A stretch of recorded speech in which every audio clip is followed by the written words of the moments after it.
A federal court sentencing the leader of a drug trafficking and money laundering organization with ties to the infamous Sinaloa Cartel to 25 years in prison. 43-year-old Fermin Castillo will serve time for his role in bringing fentanyl, the deadliest drug in the U.S., into the country from Mexico. According to the CDC, more than 100,000, American deaths a year have been linked to drug overdoses since 2020. About 2/3 of those deaths are related to fentanyl. Now, his sentencing comes soon after the Treasury Department issued sanctions on 13 Sinaloa Cartel members for their role in bringing fentanyl into the U.S. and onto our streets. The move blocks their U.S. assets and cuts them off from the American banking system. I want to bring in now Brian Nelson from the U.S. Treasury Department to speak more about this. Brian, thanks for your time. Thanks for joining us. Thanks for having me. Can you break down these sanctions in layman's terms? What can these cartel members no longer do that they previously could do? Yeah, there are a couple of things. So the cartel members that we designate, once they're designated, they're no longer able to access a lot of the fruits of their crime effectively. These are crimes to generate money and profit. So a lot of that money could be captured either in the U.S.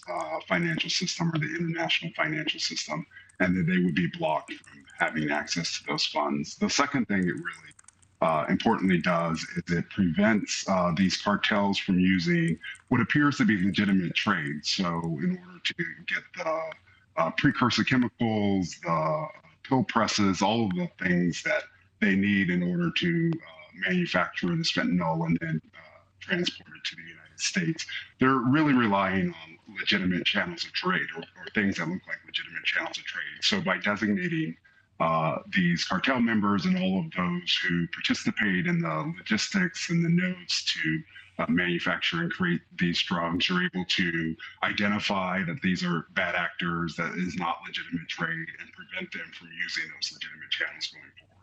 How often are cartel members keeping their funds in U.S. banking systems rather than in Mexico or even just in cash?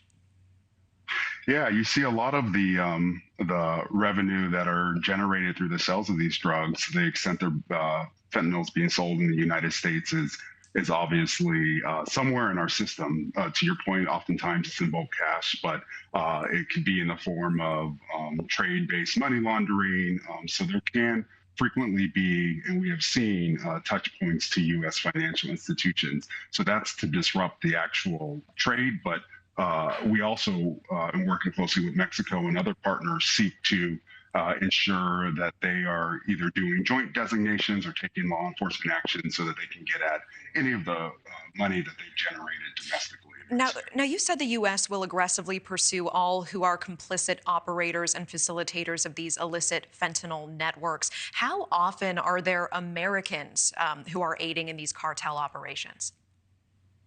Well, there are Americans that aid both wittingly and unwittingly, and obviously working very closely with our Department of Justice. They take law enforcement actions against those Americans who are supporting this awful trade. But we are really focused on ensuring that we are working collaboratively across our government, so supporting law enforcement, providing them information through our sanctions, and also the types of information that banks have to report back to the Treasury Department as suspicious activity, so that law enforcement has that when it's related to fentanyl trafficking, and then obviously supporting law enforcement criminal investigations as well. I understand it. And we understand that you were just in Turkey actually discussing cracking down on Hamas's financing. What can you tell us about that? Yeah, obviously, after the horrific attacks of October 7th, we have been absolutely focused on ensuring that Hamas can not continue to raise money through its traditional means. That we have seen historically that has meant raising money in the region, in the Gulf region. It has meant utilizing charities and nonprofit organizations to fundraise.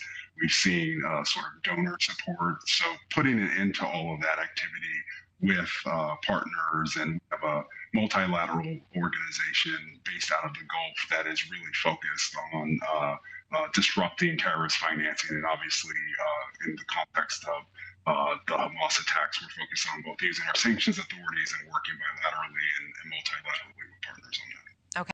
Thank you for watching. Go to newsnationnow.com to find NewsNation on your television provider. And don't forget to click the red subscribe button below to get more of NewsNation's fact-driven, unbiased coverage.